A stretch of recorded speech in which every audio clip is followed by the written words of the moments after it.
Hello बच्चों आज मैं आप लोगों को वस्त्र विज्ञान में, जैसे मैंने आपको इससे पहले की वीडियो में बताया था कि जो हमें रेशे मिलते हैं, चाहे वो प्राकृतिक वर्ग के हों या फिर वो कृत्रिम वर्ग के हों, उनसे हम कैसे धागे का निर्माण करते हैं और जब धागा बन जाता है तो उन धागों से वस्त्रों की बुनाई कैसे की जाती है। इस संदर्भ में आज अपने इस वीडियो में मैं आप लोगों को जानकारी दूंगी, यानी कि वस्त्रों की बुनाई धागे के द्वारा कैसे की जाती है, ये आपको आज इस वीडियो में बताया जाएगा।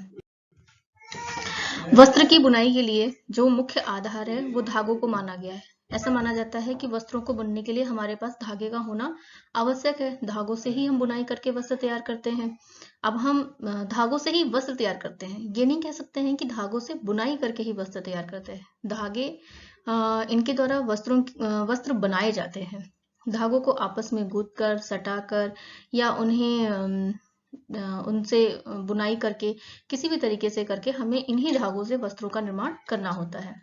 प्रारंभ में जब लोगों को वस्त्रों का ज्ञान नहीं था, या ये कह सकते हैं कि वस्त्र बनाने की प्रक्रिया का ज्ञान नहीं था या धागों के निर्माण प्रक्रिया का ज्ञान नहीं था, तो लोगों ने ये देखा कि मानव ने ये देखा कि जो पशु पक्षी हैं वो किस तरीके से तिनकों से बुन बुन करके अपना घोंसला बनाते हैं, या लताएं कैसे फंसकर आपस में एक जाल सा बना लेती हैं। इन सबको देखकर मनुष्य ने उनसे सीख ली और चटाई का निर्माण किया, यानी कि जो लचीली लताएं थी या चिपटे जो हमारे छाल थे, या इन सब ऐसे कुछ वनस्पतियां जिनको कि मतलब लचीले तौर पर प्रयोग किया जाता है, उनसे इन्होंने चटाई बनाई।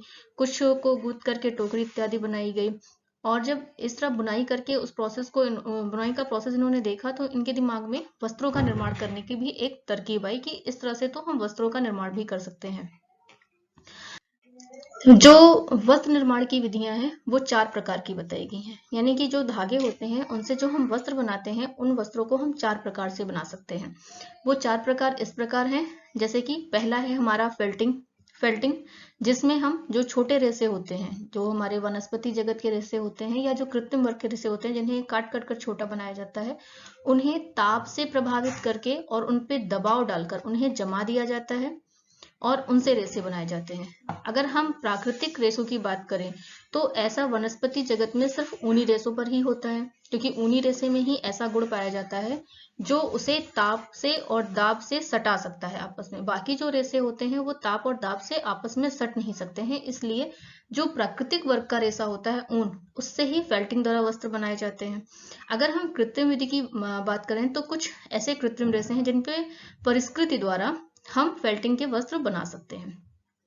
अब आती है हमारी निटिंग क्या है? ये एक ही धागे के सहायता से की जाने वाली बुनाई है। आपने घर में देखा होगा ऊन से स्वेटर बुनते हुए या जर्सी बुनते हुए, ये निटिंग की प्रक्रिया होती है। जब हम ऊन सिलाई से ऊन का धागा बुन रहे होते हैं तो धागा एक ही होता है, लेकिन उससे बुनाई करते हुए वस्त्र आगे की तरफ बढ़ता जाता है। तो ये जो प्रक्रिया होती है वो निटिंग कहलाती है। इसमें हम प्रथम पंक्ति के फंदों को दूसरी पंक्ति के फंदे से निकालकर वस्त्र को बढ़ाते जाते हैं, यानी कि वस्त्र बुनते जाते हैं। और जो वस्त्र होते हैं उनमें एक विशेष प्रकार का गुण पाया जाता है। निटिंग के जो वस्त्र होते हैं उनमें फैलाव होता है, जैसे कि बनियान हो, मोजा हो, ये सारी चीजें जो हैं ये निटिंग के द्वारा बनाई जाती हैं। इनमें कभी आपने देखा होगा कि जब कोई मोजा या फिर अगर हम ये कहें कि कोई बुनाई का स्वेटर है या जो निटिंग के वस्त्र हैं, उनको अगर हम लेते हैं और उनका एक रेशा हमारे हाथ में आता है और जब हम उसको खींचते हैं तो वो पूरा खुलता चला जाता है और बदले में हमको सिर्फ एक धागे की लरी प्राप्त होती है। तो एक धागे से बनने वाले वस्त्र को निटिंग कह सकते हैं। और इनका जो फैलने का गुण होता है, इसी कारण ये शरीर रचना के अनुसार फिट हो जाते हैं। इनको आवश्यकतानुसार फैलाया जा सकता है और ये पुनः छोड़ देने पर अपने आप अपनी पूर्व आकृति ले लेते हैं। तो ये तो हो गया फेल्टिंग की विधि, जिसमें जमाया जाता है। निटिंग, जिसमें कि एक धागे से ही निर्माण प्रक्रिया की जाती है वस्त्रों की। फिर आता है ब्रेड्स तथा लेस। ब्रेड्स और लेस क्या होते हैं? ये एक प्रकार की परिसज्जा के काम आते हैं, यानी वस्त्रों की परिसज्जा। लेस आप सभी लोग जानते होंगे इसमें एक धागे को दूसरे धागे पर चोटी के आकार से बनाया जाता है, या हम इस कह सकते हैं कि 2-3 धागों को एक साथ लेकर के उनसे विभिन्न आकृतियां बनाई जाती हैं और इनका प्रयोग बेसिकली वस्त्रों को सजाने के लिए किया जाता है। जो लेस होती है, जब भी किसी हम वस्त्र का निर्माण करते हैं तो उसमें कुछ भिन्नता लाने के लिए या उसको कुछ अलग सा दिखाने के लिए उसमें हम कुछ ब्रेड्स का प्रयोग, कुछ लेस लगा करके उनको अलग दिखाने का प्रयास करते हैं। तो ये जो लेस की बुनाई होती है या लेस जो बनते हैं वो हमारे इसी बुनाई के थ्रू बनते हैं, जिसमें हम एक से अधिक धागों का निर्माण करके उनकी चोटी बना करके या उन्हें आपस में गूंथ कर उनसे इसका निर्माण करते हैं। अब आ जाती है जो सबसे इम्पोर्टेंट विधि है और जिससे सारे वस्त्र बनाए जाते हैं, लगभग सारे वस्त्र बनाए जाते हैं, वो है बुनाई। इसमें ताने और बाने के धागे का प्रयोग किया जाता है। मैंने इससे पहले भी बताया आपको, ताने का धागा जिसको कि फ्रेम पर ताना जाता है, और बाने का धागा जिससे कि उसके बीच में बुनाई की जाती है। तो इस धागे की सहायता से इस प्रकार के बुनाई के द्वारा वस्त्रों का निर्माण किया जाता है। बुनाई एक ऐसा प्रोसेस है जिसमें जो ताने का धागा होता है उसमें भिन्नता ला करके, यानी कि कभी ताने के 2 धागों को ऊपर लेके, तो कभी ताने के 4 धागों को लेकर के, कभी बाने के धागों की संख्या बढ़ा के, तो कभी बाने के धागों की संख्या घटा के हम उसकी अलग अलग प्रकार की बुनाई बना सकते हैं। बुनाई के जो प्रकार हैं वो मैं अपने आने वाले आगे की वीडियो में आपको बताऊंगी, और कोशिश मेरी यही रहेगी कि जितनी भी बुनाइयां आपके कोर्स में हैं वो आपको आसानी से समझ में आ जाए उस वीडियो में। अभी फिलहाल ये तो हो गई हमारी वस्त्र निर्माण की प्रक्रिया, वस्त्र निर्माण की विधियां। ये 4 विधियां जो थी, फेल्टिंग, निटिंग, ब्रेड्स और बुनाई, इन चारों के द्वारा वस्त्रों का निर्माण किया जाता है। जो सबसे इंपॉर्टेंट विधि जिसको मैंने बताया कि अधिकतर वस्त्र जिसके द्वारा बनाए जाते हैं, वो विधि है बुनाई। अब बुनाई की प्रक्रिया करने के लिए जो करघा इस्तेमाल किया जाता है, जिस पर कि बुनाई का कार्य किया जाता है, वस्त्रों की जो बुनाई होती है वो जिस करघे पे किया जाता है उस फ्रेम में कुछ मुख्य भाग होते हैं। हम लोग उनको भी समझ लेते हैं कि एक जो वस्त्र निर्माण के लिए बुनाई में प्रयोग किया जाने वाला करघा होता है, उस करघे में क्या क्या चीजें लगी होती हैं। तो पहला तो होता है वार्प बीम। वार्प बीम क्या होता है? जिसमें ताने का धागा तान कर फंसाया जाता है। हमें जितनी लंबाई का वस्त्र तैयार करना होता है उतना लंबा हम वार्प बीम ले लेते हैं और उसमें हम ताने के धागों को तान देते हैं। ताने के धागों को तानने के बाद अब आती है बारी क्लॉथ बीम की। क्लॉथ बीम वो बीम होती है जिस पर कि कपड़ा लपेटा जाता है। कौन सा कपड़ा? बना हुआ कपड़ा, जो जैसे जैसे वस्त्र का निर्माण होता जाता है वैसे वैसे वो उस पर लिपटता जाता है। तो जहां से बुनाई प्रक्रिया स्टार्ट होती है उस स्थान को भी हम लोग क्लॉथ बीम के नाम से जान सकते हैं। फिर आता है हार्नेस। हार्नेस क्या होता है? ये कह सकते हैं कि बुनाई की रचना में परिवर्तन लाने का एक उपकरण है। जैसे मान लीजिए हार्नेस ताने के धागों में लगाया जाता है, फंसाया जाता है। ये एक बीच बीच में छेदनुमा यंत्र होता है जिसमें ताने के कुछ धागे फंसा दिए जाते हैं। एक वस्त्र की बुनाई करने में, अगर हम साधारण वस्त्र की बुनाई कर रहे हैं तो कम से कम 2 हार्नेस का प्रयोग होता है।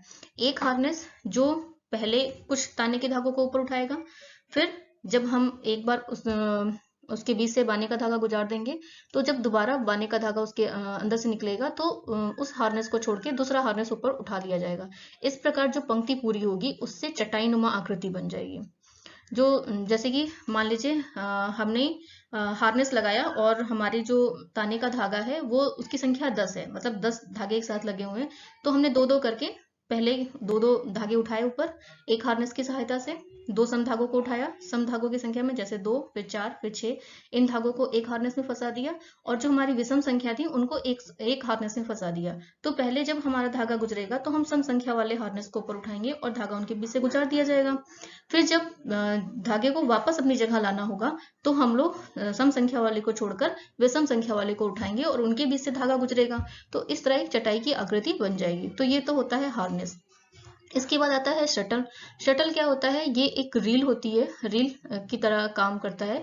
रील जिस पर कि बाने का धागा होता है और ये हार्नेस के बीच से, हार्नेस जब धागों को उठाता है, ताने के धागों को उठाता है तो उनके बीच से गुजारा जाता है। बाने के धागे का जो रील होता है उसको शटल कह सकते हैं। फिर आता है रीड। रीड जो वस्त्र बुनाई प्रक्रिया है उसका एक मुख्य कह सकते हैं मुख्य किरदार है कि जब हम करघे में, जिस करघे में रीड लगा होता है, यानी हर करघे में रीड लगा ही होता है, लेकिन जिसमें रीड लगा होता है उन वस्त्रों की बुनाई सघन और अच्छी मानी जाती है। रीड का काम क्या होता है? ये कंघी नुमा यंत्र होता है। ये क्या करता है? जो हमारी बुनाई होती है उनको सटाता चला जाता है।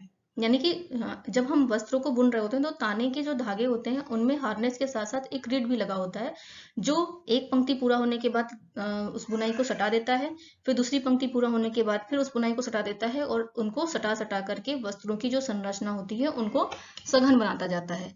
इस तरह इन सभी करघे के इन सभी उपकरणों का प्रयोग करके ताने और बाने के धागों की सहायता से वस्त्र की बुनाई की जाती है।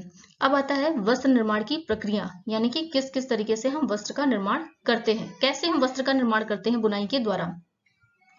जब हम करघे पर बुनाई की प्रक्रिया आरंभ करते हैं तो सबसे पहला जो स्टेप होता है वो हमारा होता है शेडिंग का।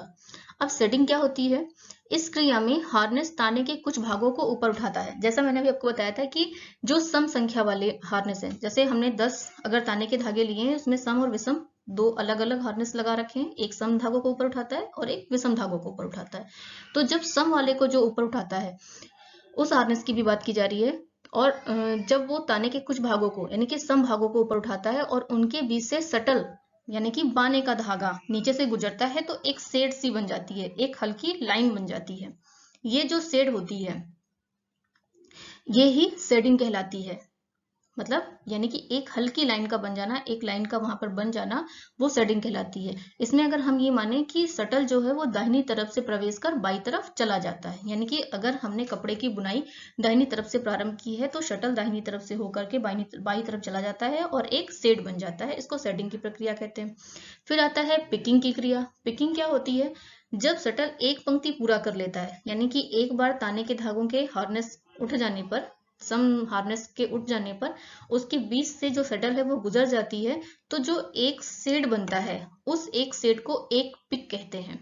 अब जब एक पिक बन गया और हमारा जो धागा था, जो शटल था, जो बाने का धागा था, वो दाहिनी तरफ से बाईं तरफ चल गया, तो हमारा जो है वो एक पिक तैयार हो गया, यानी कि एक सेट बन गई। अब जब पुनः वो धागा बाईं तरफ से दाईं तरफ जाएगा, यानी कि जब विषम हार्नेस उठेगा और उनके बीच से हमारी जो शटल है वो गुजरेगी, तो दूसरा सेट बन जाएगा, और दूसरा सेट बनते ही वहां पर दूसरी पिक भी पूरी हो जाएगी। तो ये जो दो पंक्तियां बुनकर तैयार हुई, पहले तो दाहिनी तरफ से बाईं तरफ और फिर बाईं तरफ से दाहिनी तरफ, इस तरह से दो पंक्तियां बनकर तैयार हुई, ये दो पिकिंग कहलाती हैं, दो पिक कहलाती हैं, और ये वस्त्र की बुनी हुई दो पंक्तियां भी कहलाती हैं। अब आता है बेटनिंग।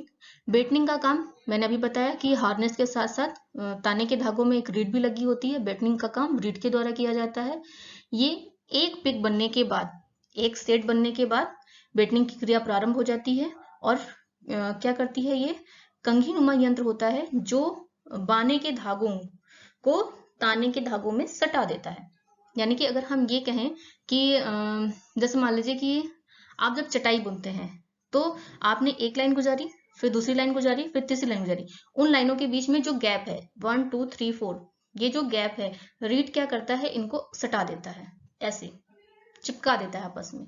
1 2 3 4, ये जो गैप है ये ताने का धागा हमारा हो गया, इनके बीच से यूं यूं करके बाने का धागा निकला, इनको जो सटाने का काम करता है, यूं चिपकाने का काम, वो बेटनिंग की क्रिया कहलाती है, और ये रीड के द्वारा होती है। इससे जो वस्त्र की रचना होती है वो सघन हो जाती है और वस्त्र स्मूथ दिखाई देने लगता है। फिर आती है लपेटना और छोड़ने की क्रिया। ये क्या होती है? जब हमारी दो सेट पूरी हो जाती है, यानी कि जब हमारे वस्त्र की दो पंक्तियां पूरी हो जाती हैं, दो बार शटल ताने के धागे के बीच से गुजर जाता है, तब हम लपेटने और छोड़ने की प्रक्रिया करते हैं। ये प्रक्रिया इतनी जल्दी होती है कि पता ही नहीं चलता है कि ताने का धागा जो है वो कब ढीला हुआ और कब पुनः वैसे ही तन गया। इसमें होता क्या है? जो हमारी वॉब बीम होती है और जो क्लॉथ बीम होती है वो दोनों ही ढीली होकर के जो वस्त्र होता है उसको लपेटते और छोड़ते हैं। जो वॉब बीम होती है वो थोड़ी सी ढीली होती है और ताने का धागा लूज होता है। इसी समय जो क्लॉथ बीम होती है वो थोड़ी सी ढीली होकर के और घूमकर कपड़े को लपेट लेती है। यानी कि जो ताने का धागा था, अगर वो हम वॉब बीम नहीं ढीला करेंगे और कपड़े को लपेटा जाएगा तो जो ताने का धागा है उस पर अत्यधिक तनाव आ जाएगा, जो उसके लिए नुकसानदेह भी हो सकता है। इसलिए ये दोनों क्रियाएं साथ में होती हैं।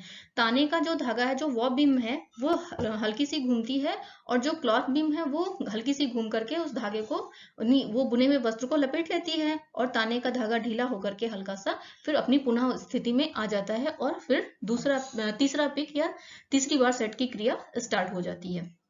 इसको फिर से एक बार समझ लीजिए कि जब हम बुनाई प्रारंभ करते हैं तो पहले तो शेडिंग होती है, यानी कि एक हल्की शेड बनती है, फिर पिक होता है, यानी कि एक लाइन पूरी होने के बाद दूसरी लाइन पूरी होती है, 2 पिक कहला जाते हैं।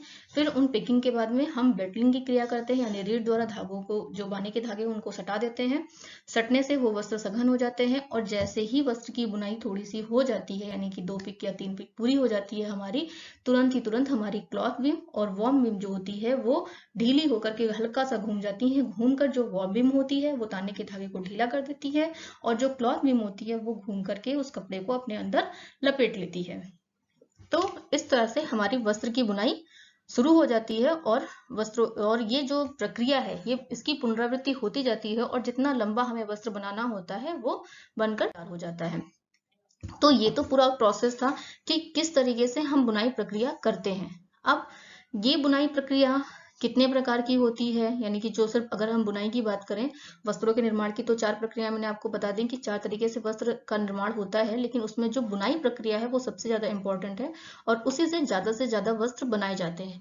तो उनके प्रकार भी अलग अलग हैं, जो अलग अलग रेशों पर भी किए जाते हैं, यानी कि कुछ रेशों पर कुछ विशेष प्रकार की बुनाई प्रक्रिया का प्रयोग किया जाता है। तो वो मैं अपने आगे आने वाली वीडियो में आपको बताऊंगी। उम्मीद है बच्चों आपको धागों से किस तरह से वस्त्र बनाए जाते हैं ये चीज अच्छे से समझ में आ गई होगी। धन्यवाद।